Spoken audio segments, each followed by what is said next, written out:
So now let's see how we can import images inside of Dropbox Paper. So I've already opened up Dropbox Paper right over here, and to insert images, simply click over here onto the right now write something brilliant area, and then go over here onto the bottom where you see this little toolbar. So over here the first option is add images. So if you were to click on this, you can simply open this up and it'll open up your Explorer right over here where you can choose images of your choice. Let's say, for example, I'm going to select these two. So you can select more than one images right here, and then you can just press open and the images will be imported right over here.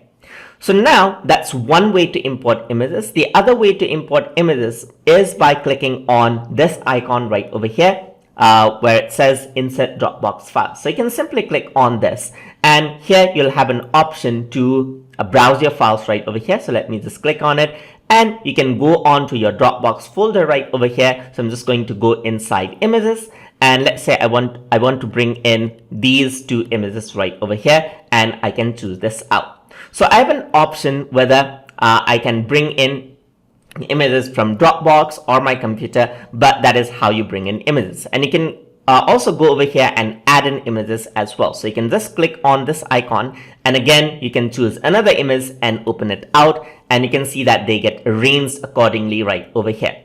So that is how you can import images inside of Dropbox from your Explorer or from your Dropbox folder. So hope you guys learned something as always, and as always, please like, comment, share and subscribe.